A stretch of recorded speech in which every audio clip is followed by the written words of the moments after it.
রাম জন্মানোর আগেই রামায়ণ লেখা হয়েছিল, আর সেই রামায়ণ লিখেছিলেন মহর্ষি বাল্মীকি। আপনারা জানেন, নতুন করে বলার কিছুই নেই। তবে আমাদের রাজ্যেও এই রকমের বহু বাল্মীকিরা যে লুকিয়ে আছেন, সেটা এবার ইলেকশন কমিশন বুঝতে পারছে এই এসআইআর এর শুনানির পর নথিপত্র যাচাই করতে গিয়ে। এবং এই চুরি দেখে এবং ইলেকশন কমিশন যে লোকগুলোকে আধিকারিক হিসেবে নিয়োগ করেছে, সেই রাজ্য সরকারি কর্মচারী, তাদের এই যে ওকে বলে ছেড়ে দেওয়া দেখে ইলেকশন কমিশনের চোখ এবার কপালে উঠে গেছে। চুরি দেখে চোখ কপালে, বা চক্ষু চরক গাছ, যেটা খুশি বলতে পারে। ইলেকশন কমিশন তো আর জানে না যে 12টা রাজ্য এবং কেন্দ্রশাসিত অঞ্চলে এসআইআর চলছে, তাদের মধ্যে একটা রাজ্যের নাম হচ্ছে পশ্চিমবঙ্গ, এবং সেখানে সবকিছু সম্ভব। সবকিছু সম্ভব।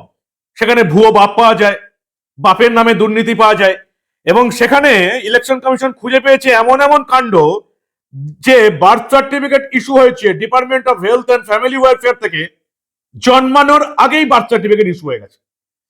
কিছু কিছু সার্টিফিকেট দেখে ইলেকশন কমিশন দিল্লি থেকে বসে বসে চমকে গেছে। তেমন একটা সার্টিফিকেট তারা প্রেসকে দিয়েছে। Birth certificate department of health and family welfare birth certificate দিচ্ছে। কবেকার বার্থ সার্টিফিকেট পর্যন্ত? একেবারে ঝকঝকে তকতকে বার্থ সার্টিফিকেট ইস্যু হয়েছে 23/8/1990 সালে। ভাবুন, 1990 সালের বার্থ সার্টিফিকেট ইস্যু হয়েছে, মানে আজ থেকে প্রায় 36 বছর আগে। এটা হচ্ছে 2026। তো 23/8 মানে আগস্টের 23 তারিখে যে বার্থ সার্টিফিকেটটা ইস্যু হলো, সেখানে দেখা যাচ্ছে যাকে ইস্যু করা হয়েছে, মগরাহাটের একজনকে ইস্যু করা হয়েছে। মগরাহাট পিএইচই, মগরাহাটের এই হেলথ ডিপার্টমেন্ট থেকে ইস্যু করা হয়েছে। তার নাম হচ্ছে হাফিজুর রহমান হালদার। তার জন্ম কবে? এটাই তো অবাক করার মতো বিষয়। রাম জন্মানোর আগেই রামায়ণ লেখা হয়ে গেছিল। এই হাফিজুরের জন্মের আগেই বার্থ সার্টিফিকেট লেখা হয়ে গেছিল। বার্থ সার্টিফিকেট লেখা হয়েছে 23/8/1990। সে জন্মগ্রহণ করছে 30/10/1990। 30/10/1990 জন্ম হাফিজুর রহমানের। তার বার্থ সার্টিফিকেট 2 মাস আগেই লেখা হয়ে গেছে 23/8/1990। ভাবতে পারছেন? রাম জন্মানোর আগেই রামায়ণ, হাফিজুরের জন্মের আগেই বার্থ সার্টিফিকেট তৈরি হয়ে গেল। 1990 এর বার্থ সার্টিফিকেট কি রকম জালিয়াতি করেছে, সেই একটা বার্থ সার্টিফিকেটের প্রমাণ পেয়ে নির্বাচন কমিশনের চক্ষু চড়ক গাছ হয়ে গেছে। আরো আছে, আরো আছে। যেমন এই একজনকে, প্রতিবেশীকে বাবা বানিয়ে এসআইআর এর আবেদন হয়েছে, সন্দেহ হয়েছে। তারপর যে বাবা, সে চলে এসছে এবং বলছে ও আমার ছেলে নয়। কি নাম? ওমর ফারুক ব্যাপারী। সে আজকে বাংলাদেশি অনুপ্রবেশকারী ওমর ফারুক। সে আজকে গ্রেপ্তার হয়েছে এবং জানা যাচ্ছে এলাকারই এক বাসিন্দাকে বাবা বানিয়েছিল অবৈধভাবে, এসআইআর এর সার্টিফিকেটে ফর্ম ফিল আপ করে দিয়েছিল। অবিশ্বাস্য ব্যাপার। সকালেই আমি আপনাদের দেখিয়েছি আরো একজনের কথা, এই পূর্ব মেদিনীপুরে ঘটেছে। শেখ রাজেশ আলী বাবা সাজিয়েছে কাকে? ভুবনচন্দ্র বেরাকে। অরিজিনালি এই ভুবনচন্দ্র বেরার ছেলের নামও এখানে পাওয়া যাচ্ছে। পরে জানা গেল যে নকল বাপ সাজিয়ে এই শেখ রাজেশ আলীকে ভোটার তালিকায় তুলে দেওয়া হয়েছে। মমতা বন্দ্যোপাধ্যায় সরকারের আধিকারিকরা টিক মেরেও দিয়েছে ওকে। ইলেকশন কমিশনের এখন ঘুম ভেঙেছে। তারা বুঝতে পারছে যে মমতা বন্দ্যোপাধ্যায়ের সরকারি আধিকারিকরা এই ইলেকশন কমিশনের এসআইআরটাকে ঘেটে ঘ করে দিয়েছে। সুপার চেকিং চলছে, আবার সবকিছু প্রথম থেকে চেকিং চলছে, যাতে এই হাফিজুর রহমান, এই এই যে শেখ রাজেশ আলী, এদিকে যে ধরা হচ্ছে, তার জন্য সুপার চেকিং করতে হচ্ছে। কি হবে এইসব অফিসারদের শাস্তি? কতজন অফিসারকে শাস্তি দেবে? আপাতত 12 জনকে দিয়েছে। আর কতজন আছে? 12 না 1200? কতজন সরকারি আধিকারিককে শাস্তি দেবে? কারণ মমতা বন্দ্যোপাধ্যায়ের যে সমস্ত সরকারি আধিকারিককে নির্বাচন কমিশন কাজে লাগিয়েছে, সবাই এই বাঁদরামিগুলো করে গেছে। তারা একেবারে তৃণমূলীর মতন কাজ করেছে।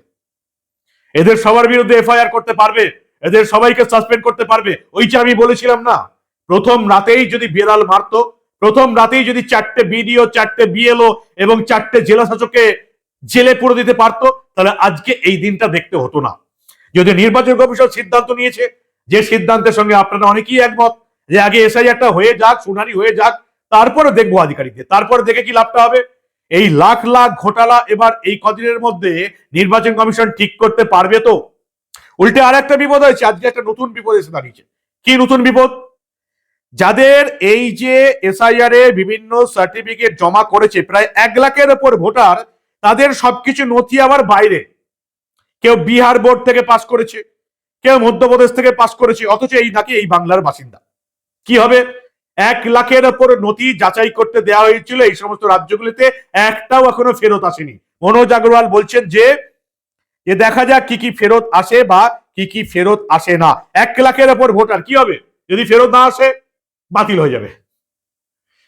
যাদের নথিপত্র বাইরের রাজ্য থেকে ফেরত হয়ে আসছে না তাদের নাম কিন্তু বাতিল হয়ে যাবে।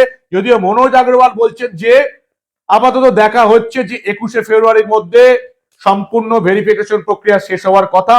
এর মধ্যে এই সমস্ত ভোটারদের যাদের বিহার থেকে সার্টিফিকেট আছে, মধ্যপ্রদেশ থেকে সার্টিফিকেট আছে, বা এদের ক্ষেত্রে বেশিরভাগটাই হচ্ছে এদের বাবা মায়েরা বিভিন্ন আর্মির ক্ষেত্রে তারা কাজ করেছেন, এখন এদের অবস্থাটা কি হবে আমি জানি না। মনোজ আগরওয়াল বলছেন যে আশা করা যাচ্ছে এই 1 লক্ষ ভোটারের নথি যেগুলো রাজ্যের বাইরে পাঠানো হয়েছে, পাসপোর্ট বা স্কুল সার্টিফিকেট, এগুলো আবার ভেরি ডাউটফুল চিহ্নিত করা আছে, তাদের সার্টিফিকেট ফিরে এলে হবে, না হলে কিন্তু এদের নাম বাদ চলে যাবে। এবং বাকি এই যে 1,14,000 যাদের নথি এখন আপলোড করা হয়নি, এটা কি প্রযুক্তিগত ত্রুটি, নাকি এদের নথিই নেই, নাকি প্রশাসনিক ত্রুটি, সেটাও ঘুরে দেখা হচ্ছে। এবং যাদের ত্রুটি হবে তাদেরকে কিন্তু একেবারে সাসপেন্ড করে দেওয়া হবে, সেটাও কিন্তু পরিষ্কার জানা যাচ্ছে। এখন অব্দি এই ঝামেলাগুলো দেখা যাচ্ছে যে সংখ্যালঘু এলাকা থেকেই বেশি হচ্ছে, লাখ লাখ সংখ্যা ভোটার, ভুয়ো ভোটার সংখ্যালঘু এলাকা থেকে বেরোচ্ছে, এবং এদের নাম, বাবার নাম, সমস্ত কিছু একেবারে গন্ডগোলে ভরা। কি করে চেক করবে? এখন অব্দি কত নাম বাদ যাচ্ছে? গতকাল যেখানে ছিলাম সেখানেই আছে। 1 লাখ বেড়েছে এই কারণে, যদি এই যে নথিগুলো যেগুলো বাইরের রাজ্যে পরীক্ষার জন্য পাঠানো হয়েছে ফেরত যদি না আসে সবাই বাদ চলে যাবে। বাদের সংখ্যাটা অফিসিয়ালি কি দাঁড়িয়েছে এখনো? অফিসিয়ালি এখনো বাদের সংখ্যাটা ওই 66,56,712 জন আছে, প্লাস এই 1 লাখ যোগ হচ্ছে। যাদের নাম ভোটার তালিকায় উঠবে কি উঠবে না নির্ভর করছে আগামী ওই 4-5 দিনের মধ্যে বিভিন্ন রাজ্য থেকে নথি যাচাই হয়ে আসে কিনা। যদি না হয় তাহলে এই সংখ্যাটা দাঁড়াবে 56,56,56,712। কিভাবে হিসাবটা পেলাম? 58,20,000 নাম আগেই বাদ চলে গেছে, 1,14,772 এখনো নথি আপলোড হয়নি, 4,98,000 প্রায় 5 লাখের কাছাকাছি শুনানিতে অনুপস্থিত। স্ক্রুটিনির পর গতকাল অব্দি প্রায় বাদের সংখ্যা 2,43,940। মোট বাদ যাচ্ছে এখন অব্দি, বাদ যাচ্ছে এই শুনানিতে পর প্রায় 8,21,642। যদি এই 1 লাখ নথি না আসে তাহলে এটা দাঁড়াবে 9,21,642, মোটামুটি দাঁড়াবে এটা 67,56,712। এটা কি এই 66, 67 বা 67, 68 লাখের মধ্যেই থাকবে? যেটা নির্বাচন কমিশন বলা হচ্ছে যে 1.5 কোটি মানুষকে শুনানিতে ডাকা হয়েছিল, অ্যাটলিস্ট 10% বাদ যাওয়ার সম্ভাবনা এখন তৈরি হয়েছে। বিভিন্ন এইআরও মুসলিম এলাকায় নথি ফাউন্ড ওকে করে দিয়েছে, প্রত্যেকটা নথিতে জালিয়াতি। এইভাবে false death certificate, false birth certificate, false domicile certificate তারা জমা দিচ্ছে। এবং এরপরেও ডোমিসাইল সার্টিফিকেট 15 বছরের পুরনো হতে হবে, ডিএম, এডিএম, এসডিও সই থাকতে হবে, তারপরেও কলকাতা পুলিশের পুরো বিশাল বাহিনী ডোমিসাইল তৈরি করে দেবার কাজে এখনো লিপ্ত আছে, এবং এই কাজটা করছে স্পেশাল ব্রাঞ্চ থেকে। আজও হাজার হাজার ফাইলে সই করানো হচ্ছে। কি হবে এই সমস্ত ডোমিসাইল সার্টিফিকেট গুলোতে? অনেকে বলছেন এগুলো তো কাজে লাগবে না, তাহলে আলোচনা করে কি লাভ? এগুলো জমা পড়বে সুপ্রিম কোর্টের শুনানিতে। মমতা বন্দ্যোপাধ্যায় যাদের নাম বাদ যাবে ফাইনাল ভোটার লিস্টের পর হইচই শুরু হবে, তাদের এআরও অনেক বেঁচে থাকা লোককে বাদ দিয়ে দিয়েছে, এদের নিয়ে মমতা বন্দ্যোপাধ্যায়, অভিষেক বন্দ্যোপাধ্যায় আন্দোলন করবেন। এই জিনিস সুপ্রিম কোর্টে যাবে, সেখানে কপিল সিব্বাল, অভিষেক মনু সিংভির হাতে এই কলকাতা পুলিশের তৈরি করে দেওয়া লাখ লাখ ডোমিসাইল সার্টিফিকেট আবেদনপত্র তৃণমূল কাউন্সিলরদের কাছে এসে জমা হচ্ছে কলকাতা পুলিশের স্পেশাল ব্রাঞ্চে। কলকাতা পুলিশের স্পেশাল ব্রাঞ্চ সেগুলো কলকাতার বিভিন্ন থানা থেকে ভেরিফাইড বলে সার্টিফিকেট করে জমা দিচ্ছে 2 জেলা শাসকের দপ্তরে, দক্ষিণ 24 পরগনা, উত্তর 24 পরগনা, এবং সেই ডোমিসাইল সার্টিফিকেট তৈরি হচ্ছে। সেগুলো এসআইআর এ কাজে না লাগলেও সুপ্রিম কোর্টের সেগুলোকে কাজে লাগাবে মমতা বন্দ্যোপাধ্যায় সরকার। এই জন্যই এই ডোমিসাইল সার্টিফিকেট গুলো বানানো হচ্ছে। কিন্তু কলকাতা পুলিশের যে অফিসাররা ভেরিফাইড বলে টিক মেরে দিচ্ছেন বিভিন্ন মুসলিম এরিয়ার ভোটারদের, তারা আদৌ যারা চেক করছেন না এরা আদৌ ভোটার কিনা, এরা আদৌ এই দেশের বাসিন্দা কিনা, তারা কিন্তু মারাত্মক অপরাধ করছেন। ধরা পড়লে জেলে যাবেন। সরকার যদি পরিবর্তন হয় তাহলে এই ডোমিসাইল সার্টিফিকেট নিয়েও তদন্ত হবে। সরকার যদি পরিবর্তন হয় তাহলে এই ডোমিসাইল সার্টিফিকেট দেখভাল যিনি করছেন, যার বিরুদ্ধে মেন অভিযোগ রয়েছে, তার বিরুদ্ধেও তদন্ত হবে। তার বিরুদ্ধে যাতে তদন্ত হয় সেই ব্যবস্থাটা আমি করব। আপনাদের কথা দিচ্ছি, যদি সরকার চেঞ্জ হয়, যদি মমতা বন্দ্যোপাধ্যায়ের এই তোষণবাজ সরকারটা চলে যায়, তাহলে কলকাতা পুলিশের কোন অফিসাররা এই ডমিসাইল সার্টিফিকেট নিয়ে ঘোটালা করছেন তাদের নামেও তদন্ত কমিটি বসানোর দাবি আমরা তুলব। কেউ ছাড় পাবেন না। এই কলকাতা পুলিশের ডমিসাইল সার্টিফিকেট নিয়ে সিবিআই তদন্ত হওয়া উচিত। সিবিআই লেভেলের তদন্ত হওয়া উচিত। কলকাতা পুলিশের কোন অফিসাররা ডমিসাইল সার্টিফিকেট বানিয়ে দিচ্ছেন উইদাউট এনি ভেরিফিকেশনে। কলকাতার পুলিশ কমিশনার সুপ্রতিম সরকার কি এই নিয়ে কিছু সাংবাদিক সম্মেলন ডাকবেন? যদি ডাকেন অবশ্যই যেন দা নিউজ বাংলার সাংবাদিক মানব গুহকে ডাকা হয় ওই ডমিসাইল সার্টিফিকেট নিয়ে সাংবাদিক সম্মেলনে। আমাকেও কিছু প্রশ্ন করার সুযোগ দেওয়া হয় সুপ্রতিম সরকারের কাছে, এটা আমার অনুরোধ থাকবে। 4 জন ERMO কে শোকজ করেছে কমিশন। এই 4 জন ERMO রোল অবজারভারকে না জানিয়ে কর্মস্থল ত্যাগ করে চলে গেছে। জানা যাচ্ছে অভিযুক্ত 4 জনই ইলেকট্রনিক্স রিজিওনাল টেস্ট ল্যাবরেটরি সল্টলেকের কর্মচারী। দেখতে পেয়েছেন 4 জন সাসপেন্ড হয়ে গেছে, এফআইআর হয়ে গেছে। বাকি 7 জন সাসপেন্ড হয়ে গেছে, এফআইআর হবে। বসিরহাটের ভিডিও সাসপেন্ড হয়ে গেছেন, এফআইআর হবে, জেলে যাবে। কিন্তু কতজনকে জেলে পাঠাতে পারবে নির্বাচন কমিশন? মমতা বন্দ্যোপাধ্যায়ের এই সরকারি কর্মী যারা তৃণমূলের হয়ে কাজ করলো, মমতা বন্দ্যোপাধ্যায়ের গদি বাঁচাতে এই রকমের ভুয়ো ভোটারদের ভোটার তালিকায় রেখে দেওয়ার চেষ্টা করলো, কতজনকে শাস্তি দেওয়া যাবে? আজকে আমরা দেখলাম একদম ইলেকশন কমিশনের তরফ থেকে নোডাল অফিসারদের লিস্ট বের করে দেওয়া হলো। এরা ভোটের সময় কাজে দেবেন। সোশ্যাল মিডিয়া মনিটরিং হবে। ফেক খবর রটানো হচ্ছে কিনা, ভুলভাল খবর রটানো হচ্ছে কিনা, দাঙ্গার কোনো খবর রটানো হচ্ছে কিনা। এই যিনি অফিসার থাকবেন তার নাম হচ্ছে সুনীল কুমার যাদব।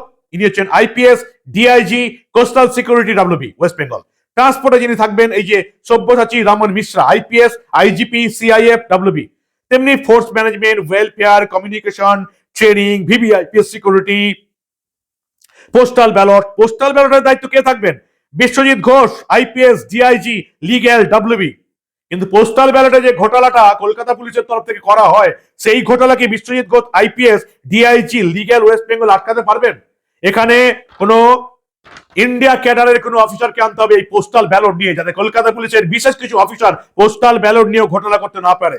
এই যে অর্ডার পোস্টাল ব্যালটের, এই ভদ্রলোককে মনে হয় চেঞ্জ করতে হবে। আমি জানি না এখানে WB শেষ, এখানে IPS লেখা আছে, DIG legal WB। West Bengal ক্যাডারের কোনো অফিসারকে দিয়ে এই পোস্টাল ব্যালটের ঘোটালা মেটানো যাবে না। অবশ্যই আমি ইলেকশন কমিশনকে বলবো, তাহলে ভোট একেবারে সামনে। ওই 8 থেকে 10ই মার্চের মধ্যে যদ্দূর মনে করা হচ্ছে ইলেকশন কমিশন সাংবাদিক সম্মেলন করবে, খুব বেশি হলে 10 থেকে 12ই মার্চের মধ্যে। তবে থেকে আদর্শ আচরণবিধি চালু হয়ে যাবে। ভোট কখন হবে? এক দফায় ভোট হলে তো কোনো কথাই নয়, যেটা মনোজ আগরওয়াল চেয়েছেন। মনে হচ্ছে এক দফায় ভোট হবে না, কারণ জ্ঞানেশ কুমার পরিষ্কার বলছেন এক দফায় ভোট করার মতো পরিস্থিতি এই রাজ্যে নেই। 2 থেকে 3 দফা, 3 দফায় যদি ভোট হয় তাহলে ওই একেবারে লিখে নিন 12ই এপ্রিল থেকে 3 দফায় ভোট হলে 3 4 12 দিন, ওই 12ই এপ্রিল থেকে 26শে এপ্রিলের মধ্যে ভোট হবে। এপ্রিলের 30 তারিখের মধ্যে রেজাল্ট ঘোষণা হয়ে যাচ্ছে। পরিবর্তন চাই, না হলে এই রকমের নোংরামি, এই রকমের চোর চিটিংবাজ তোষণবাজ রাজত্ব থেকে আমরা রেহাই পাবো না। দেশের ক্ষতি, রাজ্যের ক্ষতি। এই তোষণবাজ, এই চোর চিটিংবাজ সরকারটাকে হারাতেই হবে। কি রকম ঘোটালা করে একের পর এক ভোটারকে, ভুয়ো ভোটারকে তালিকায় রাখার চক্রান্ত করছে মমতা বন্দ্যোপাধ্যায়ের তৃণমূল। কি বলবেন আপনারা? আপনাদের মূল্যবান এবং গুরুত্বপূর্ণ মতামত জানান দা নিউজ বাংলার কমেন্ট সেকশনে। দেখতে থাকুন দা নিউজ বাংলা। আমরা আবার এই রাজ্যে ঘটে যাওয়া ভোটার তালিকা সংশোধন নিয়ে এমন অনেক ঘটনাই চেপে রাখতে দেব না।